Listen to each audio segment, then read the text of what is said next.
Hey, welcome to another beautiful episode of the Couch Casting Triple C Conversation Extravaganza. Sorry I'm a bit late. It's been a while, you know. It's been a hot minute. It's just a lot of stuff has been going on. Work has been hectic. They've been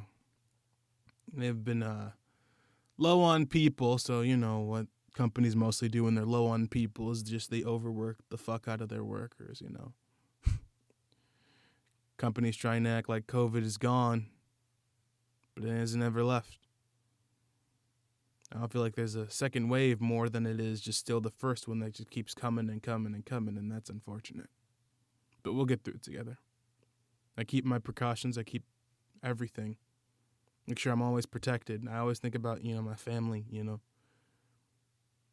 I wouldn't want to bring anything home to hurt them, and I wouldn't want to hurt myself either. And I don't think if I got my parents sick, I feel like it would destroy me more than it would probably me actually getting sick. Like bringing that to them would be something just like a moral crime, I guess. I don't know. But yeah. We're not here to talk about anything that's super sad or super depressing. I decided, and this is true, I've decided to try and take up more hobbies in my life. I'm trying to be more assertive, trying to take up more hobbies. Because in this time of COVID, in this world that we live in this era of just pandemonium and chaos, it's given me a lot more introspection into what I really like to do. And what I really like to do among everything else is relax and think about myself. And I'm not saying I'm selfless. I do a lot of selfish shit, but I don't think I'm doing the right selfish shit, if that makes any sense. I do things for me, but not something for me to help me relax. Not something for me to help me explore. You know what I'm saying? So I've decided to devote my time and money into developing myself, if that makes any sense.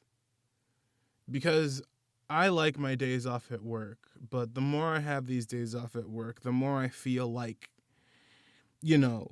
I feel like I don't have anything to do. Like I'm just an automaton, that I'm just resting and waiting. And I feel like I just need to get a hobby. And I feel like that's what many people are doing right now, is developing hobbies. And what I find even more interesting is that sometimes the hobbies aren't even like playing video games, It's like doing weird stuff that no one else thought you would, because you have the time now, right? You can't go to a bar and just drink for hours on end. I never have been to a bar. I mean, I have been to a bar. I've never been to like chill at a bar, if that makes any sense. I'm usually with friends, if anything. Nobody has time to just sit around and stargaze. We do have time to sit around and stargaze, but nothing that we can just put off until later because it'll always be there. Because we don't know what will always be there, if that makes any sense. I think this is also shown in a very interesting return to certain things. So like a return to Dungeons and Dragons and tabletop games, this sort of form of simple connection that isn't expensive. It's not buying a PlayStation 3 or PlayStation 4 or PlayStation 5 and paying the membership and getting the games and doing this and this and that, because video games will always be there. I think that there's something more potent, more permanent in our minds with games like these, with board games like Dungeons and Dragons, where it's enhancing the imagination. It's a better form of internal and external escapism. You don't get that in games, really. You can do a lot of things in role-playing games and action games and shooting games and stuff like that, but something about Dungeons and Dragons and tabletop games specifically triggers a certain part in people's minds sometimes. This ability of you can finally fucking do whatever you want to do. You can finally be whatever you want to be. You can finally see whatever you want to see. Your imagination can guide you, and you're just fucking around with your friends for an hour or 4 hours is just this amazing thing that D&D and tabletop bring that nothing else really brings, which is amazing.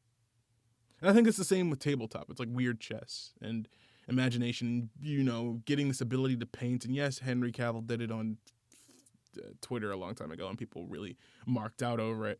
But even then, it's just, I feel like there's something now with me more than ever that I want physical stuff, if that makes any sense. Like, video games are cool, and I buy them sometimes. Not gonna lie, I do it a lot. But I don't do it as much as I used to. If anything, I buy tabletop books. I buy dice. I buy stuff I can read and stuff like that. Or food or something to treat myself. Because with video games, they'll always, Lord forbid, like Sony and Nintendo or whatever don't just destroy themselves. But they'll always be there, They're always around here. And I feel like this COVID stuff has allowed me and allowed other people to realize that a lot of stuff is centered around experiences.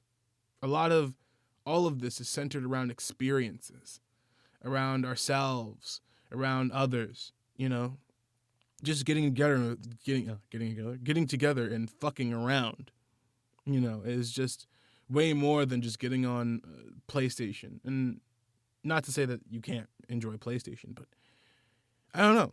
There's just something about having a permanent thing. Like, I want to play Warhammer 40K. I want to, get some miniatures and fuck around with it because they just look cool, They look cool to have, and they're interesting, and I just want to know more about that shit because we're on a limited time on this fucking earth, and I just want to explore shit. Is that not crazy, And I've never really, if I'm honest, if I look deep down in myself and think, am I honest with myself? And that is, sometimes I feel like I just didn't really buy games to play them. I bought them as a form of, again, escapism, and an unhealthy form of escapism, because I didn't really complete and didn't really finish any of those games, There are a lot of people who buy games and just don't finish them. Just to have it. Just to get that rush of endorphins in there, And that happened to me. And I don't think it really works. It didn't work for me anyways. And that's why I guess I don't really think about doing Let's Play channels or anything like that. I would want to try it, but I don't think I would be entertaining because I just don't have the wherewithal to stick around with games as much as the average lay person probably does. I think that there are other people that could do it better than me, that have dedicated more time.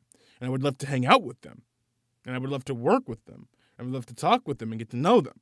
But I don't know if I could be one, if that makes any sense. And I think there's something in that allows me to feel a little bit more free, to not have to fight to get to the level of whatever, but to just be happy and just know that I am doing the best I can with what I have right now, And I can be the best me I can be. I don't want to be the next Indie Mouse. I would love to meet Indie Mouse, but I would never be the next Indie Mouse. I want to be the best me, if that makes any sense. And I realized for a long time I wasn't being the best version of me. So trying, Back to the idea of hobbies. I feel like that one of my other hobbies, there are lots of different versions of hobbies, rather, I should say. There are hobbies that you like personally, the hobbies of that can be enhanced by the community, and then there are hobbies that you have in spite of the community. And honestly, I'm going to do a hot take and say I like wrestling, and I would recommend, you can always come to me, say hi, whatever, and come to me and talk to me about wrestling, like, hey, I've been interested, what would you recommend, stuff like that. I can't give you a bona fide answer to what wrestling is, because that's very within yourself, what you like, But I can tell you that sometimes the wrestling community can be the most fucking, toxic thing I have ever seen. Just sludge, man. Not to say that there aren't good people, but it's one of those things where I do agree that in the idea of the vocal minority, there's a lot of people that like wrestling because they like wrestling, and they don't like it and they'll just shut up about it because that's what you normally do. If you don't like something, just fucking don't work with it. Like, I respect the WWE performers. I just don't like WWE, or I don't trust them enough to go all the way, right? Like, I can't be like a super fan of WWE. I like Impact Wrestling because it's smaller, niche, and just kind of just the community is out there. I do not care. Like, don't care as much. They're not, you're not held to any standards. You're not held to any standards. You have standards, but you're not around that community, the WWE community standards. The WWE fan standards. If that makes any sense. Well, I think that the community is what's holding the wrestlers back sometimes. Like, the population is so fucking toxic. And that's what I mean by liking, one of the things I said is liking a hobby despite the fan base. Liking a hobby despite just the weird fucking creepy shit that happens, respecting the art form, but not the critics as much. There's also the hobby that you like because of the community. And I do like the hobby of Dungeons & Dragons because the community can be very interesting. The community it can have a lot of weird people. It can have a lot of crazy D&D stories, a lot of bad GMs, a lot of bad everything. But in spite of it all, it is a community that's generally revolving around a form of inclusivity. I hope.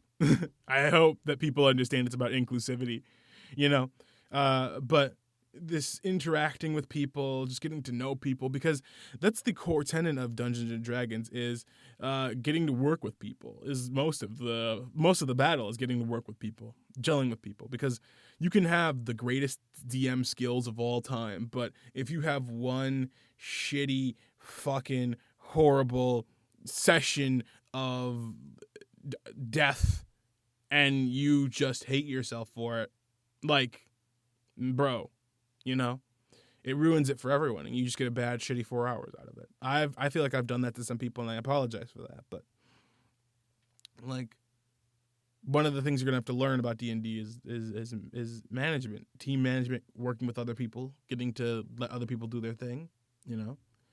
In D&D, like, nothing is a group effort in D&D. I mean, everything is a group effort. Nothing is a singular effort.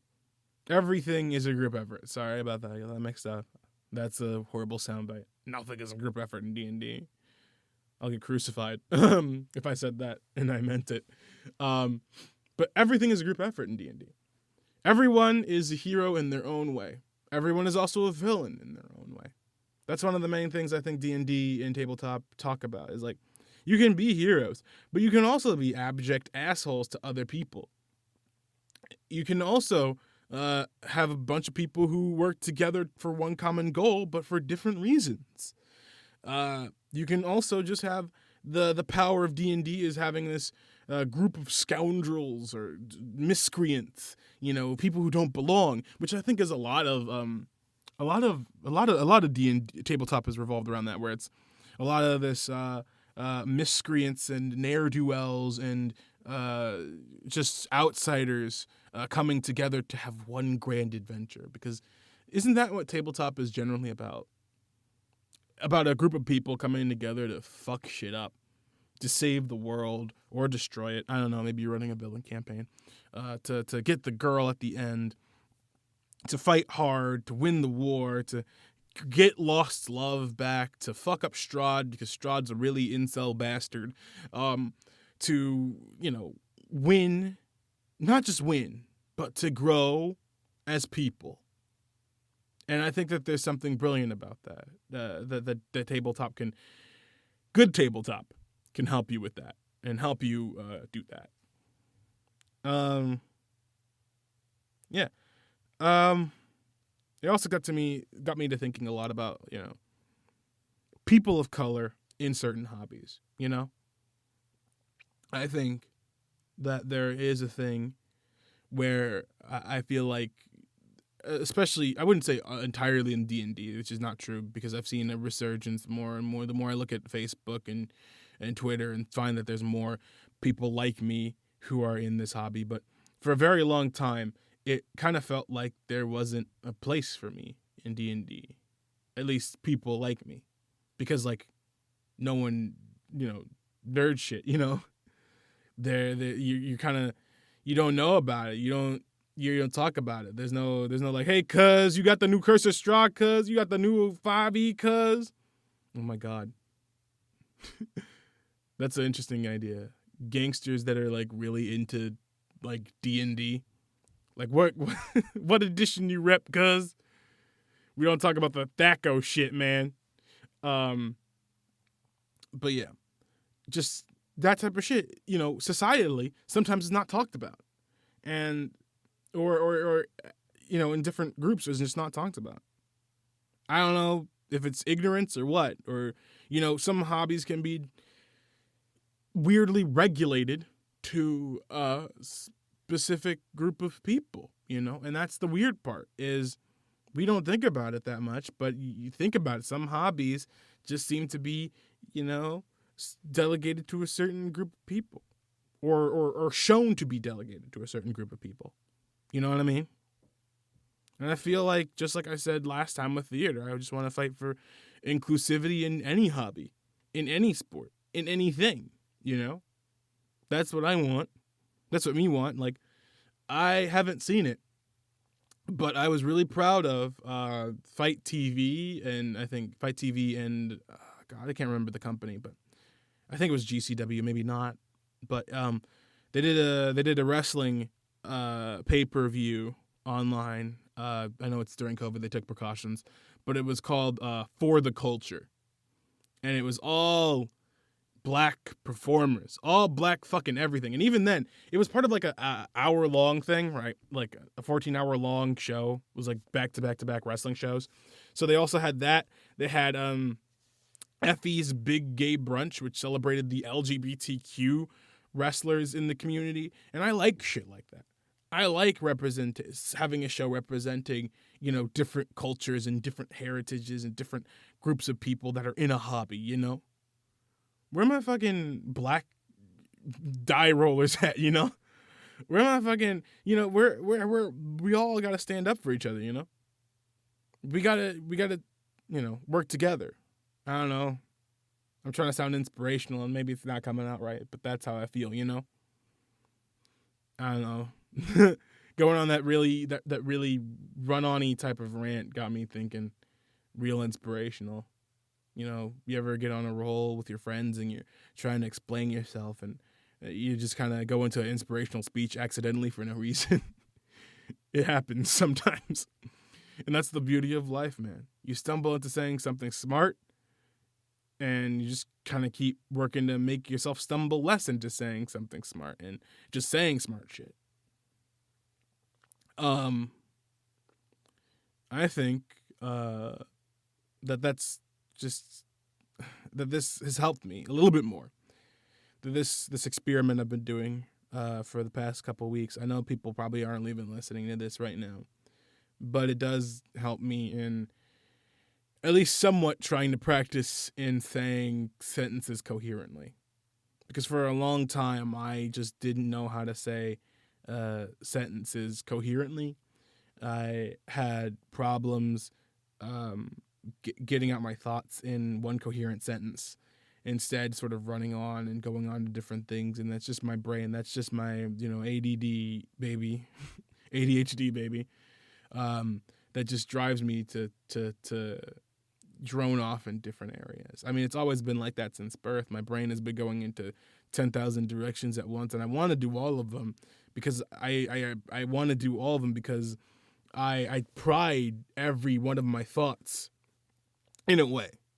And like I pride them all and I don't want to let them go. I don't want to let all my dreams go. I do want to learn how to wrestle one day and I do want to get an apartment one day and I do want a pet and I do want to play 40K and I do want to, one day get enough people to do a live stream show and do and play some, streaming games or whatever. And I do want to be a part of something that big one day. And I know it's going to be a very hard thing to work on, all of them at once. And it's almost impossible. But in my mind, it's just that thing where if I let that go, it's like letting a piece of me go. And it fucking hurts to think I would have to do that, if that makes any sense.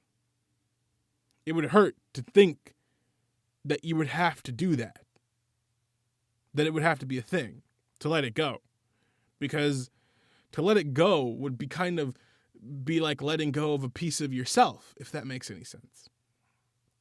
And letting go of a piece of yourself is the small death that will kill us all. To let go of, and I'm not talking about don't keep the bad parts of yourself, but to let go of your dreams, your aspirations, your ideas. That is the small death that will eventually end us all in the end. Fear is the mind killer, but also, fear is the mind killer. It's the small death that will one day lead to total obliteration. I like Dune sometimes. I haven't finished the story. I have it on audio. I have an audiobook of it. But God, that book is really great, but it's also the greatest NyQuil I've ever had because it just goes on.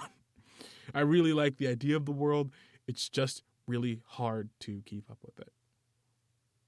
And going back to this idea of holding on to yourself, and self-improvement, I think that self-improvement during the time of COVID is the hardest thing ever. Self-improvement during 2020 is actually fucking, regardless of 2020, the whole Trump era, almost burped there, was the hardest thing ever. Because it's hard to self-improve when you just are bombarded with shit after shit after shit after shit after shit.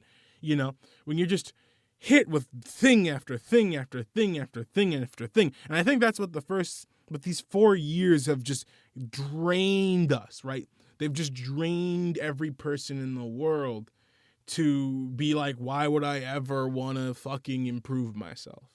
Because every day I'm just smacked in the face with another horrible fucking thing, oh, fuck, It makes us think that the world's going to go, and there's no sense of normal anymore. And while people claim we wish we should return to normalcy, this year has made us look back and go, I don't want normalcy. I want something better than just normal, because going back to normal was still kind of shitty. Can we all just remember that? Even the Obama years, as great as they were, normal was great, but it was kind of boring as shit. We want something better, the Obama years were the formal years of my life, and a lot of shit happened to me personally, and I don't know. I just want something better. I don't want to go back to those years. I want to progress, because that's the fucking problem, is that if we focus on encapsulating ourselves into this, I think I've said this before, but this moment of time, if we keep trying to focus ourselves on encapsulating ourselves in this fucking prison of the X year was the greatest year of all time, it keeps us from growing. Man, it's like when The Great Gatsby got popular and someone told me, oh man, I love The Great Gatsby. I wish I was born in the 20s. The 20s seemed fucking awesome. I was like, yeah, if you were a rich white man who was straight, it was hell for everyone else. Looking back on certain things and other times, there were good things, but there were things we needed to improve, There's always shit that we need to improve. And I think that this is a turning point in our lives. These years is, do we accept our position in life, or do we try to brave the unknown and fight for something bigger? Do we sit around and buy video games all day, knowing that they won't really help us as much, and just get endorphins? Or do we pursue better hobbies? Do we pursue playing Dungeons and Dragons with a group of friends? Do we try to connect with people and form and make something beautiful? Or do we just sit around and stay in the normal and just go, oh man, well, at least it's not as shit as before. At least we're back to the quote unquote normal. I choose to hopefully brave the unknown, even if it's taking my foot at my toe and putting it into the pool of the unknown. I'd rather do that than stay in nothing, if that makes any sense. Couple days ago, I was in a party with a group of people from the theater I used to intern at, and it was just really weird. It was really weird in this liminal space, honestly, of seeing, interacting with people who had worked at the theater or, done shows at the theater, and me, who I had only interned there. But they knew me. I mean, some of them did. I don't know if all of them did.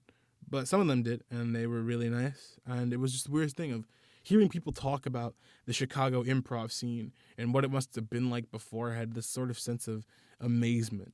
Not that I was looking at not like, oh man, it's fucking crazy. I was blown away by everything. Even just casual conversations you can run into, people on Zoom chats or whatever. It's amazing what you can get when you gleam off of them for a little bit, This idea of looking at the past and then imagining what the future will hold. What are improv theaters and comedy theaters and just theaters in general gonna be like post-COVID? Sure, institutions like the Goodman and Broadway in Chicago will be there, but what about fucking theaters like The Annoyance? Second City, as I said before, has been up for sale. I.O. closed down, is up for sale. The future is ours for the taking. It's not my dad. Well, I don't know if you're a fan of the Bible or whatever, but my dad said that it felt like an apocalypse was happening, and not in the sense that everything was ending, but rather the great revelation. Everyone sort of revealing themselves to be who they are and understanding each other and learning more about themselves in this sense of isolation, in this sense of being alone, in this sense of just here, And I think that there's something to be said about that. This great time of revelation and thought, this great time of trying new hobbies, and maybe I'll buy some 40K figures, maybe I'll paint them, maybe I won't. But to know that I can do that, to understand that there's nothing, and there has really been nothing that's holding you back. To know that I could, once this is all over, take an Uber, maybe after work, go to Pro Wrestling Tees, put down some money, save up some money, put down that money, and say I want to do some wrestling shit, man. Sure, I've got fucking I've dislocated my kneecaps 3 times. But at least I can experience that shit. At least I can learn. To find workout buddies. I really want to find a workout buddy. If anybody is around to help me work out, that'd be great. But to find a community of those people that improve on your body, And find friends and cut off the negative parts of yourself and try to be reborn through not through scripture if you want to, through whatever religion you want to, if you want to, but just rebirth of yourself and understanding yourself, So try some hobbies. Do something different. Live, man. I don't know. Anyways, you can follow me on Twitter at Joshua R.E. Wilson. That's a capital J, capital R, capital E, capital W. And just tell me how you feel, man. Like, comment, subscribe, share, do your thing, follow. Eventually, when I put all these up on in podcast form, on one big dump. I know it's been a while. Just peace, and you are loved, my man, and I love you.